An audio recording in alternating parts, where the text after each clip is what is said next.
Bienvenue sur Prof 4.0 STMG pour ce nouveau décryptage. Aujourd'hui, on va laisser de côté les cours récités par cœur pour s'intéresser à un vrai tour de magie juridique, les sociétés commerciales.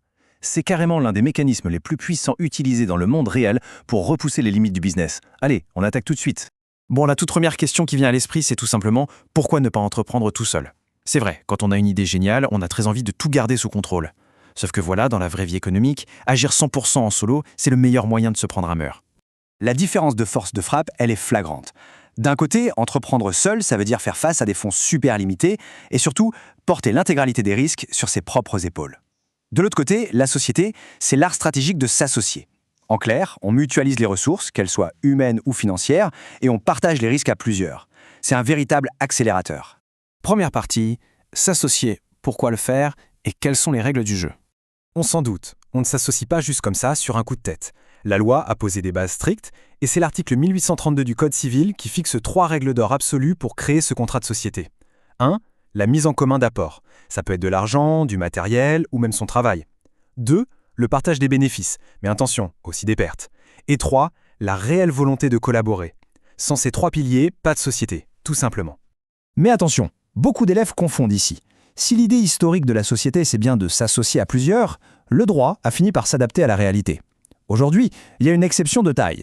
On peut tout à fait créer une société en étant totalement seul grâce à des formes juridiques comme l'ERL ou la SASU.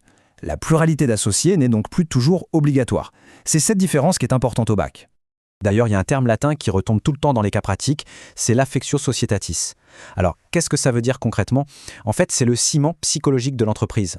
C'est la volonté très active de collaborer sur un pied d'égalité pour atteindre un but commun.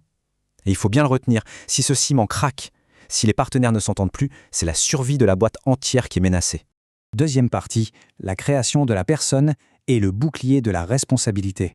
C'est là qu'on arrive au concept le plus dingue de ce chapitre. Dès le moment où elle est immatriculée officiellement, la société acquiert de vrais super-pouvoirs juridiques.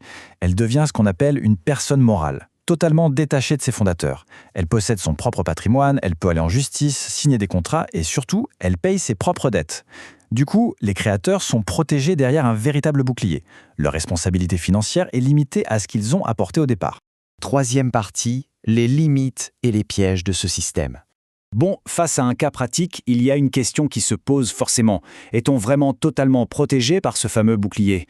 Concrètement, qu'est-ce que ça change quand le dirigeant se retrouve face à un banquier pour demander un prêt indispensable au démarrage de l'activité? Et c'est justement là que le problème commence. Dans la réalité, les banques savent très bien que la société peut faire faillite. Donc, que font-elles? Elles exigent presque systématiquement du dirigeant une caution personnelle. C'est un mécanisme redoutable. Si la boîte ne paie plus, la banque viendra saisir les biens personnels du dirigeant. En une fraction de seconde, le super bouclier juridique vole en éclats. Sans oublier qu'au-delà de ce gros risque financier, avoir une société, c'est lourd à gérer au quotidien. On parle de formalités de création complexes, d'une comptabilité ultra stricte à tenir et de décisions collectives parfois interminables. C'est exactement pour ça que notre fameux ciment, l'affectio societatis, est indispensable. Au moindre conflit stratégique, toute la machine peut se retrouver complètement bloquée. Quatrième partie, l'alternative scope, le pouvoir aux salariés. Face à ces règles parfois brutales entre investisseurs et fondateurs, il existe un modèle radicalement différent. Un modèle où ce sont les travailleurs eux-mêmes qui prennent le volant. C'est la scope. Ici, on assiste à un véritable renversement du pouvoir. La loi impose que les salariés détiennent au moins 51% du capital social et un minimum de 65% des droits de vote. Ce ne sont plus des actionnaires externes qui décident de tout. Le pouvoir est aux mains des employés. Ce qui est fascinant avec la scope, c'est que ça repose sur une gestion ultra démocratique. Une personne équivaut à une voix, peu importe l'argent qu'elle a investi. Les bénéfices sont bien sûr partagés, mais une grosse partie part obligatoirement dans des réserves dites impartageables. En gros, cet argent reste bloqué définitivement dans la société pour garantir sa survie à long terme. C'est le compromis parfait entre la performance économique et l'implication totale des équipes. Au final, on voit bien que la société est un outil juridique incroyable. Mais la décision de s'associer repose toujours sur un équilibre délicat.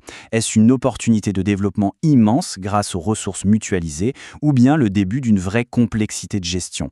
C'est tout le paradoxe de la société commerciale et c'est avec cet esprit critique qu'il faudra analyser les cas pratiques le jour de l'examen. Allez, l'explication s'arrête ici. Un grand merci de l'avoir suivi et à très vite sur Prof 4.0 STMG.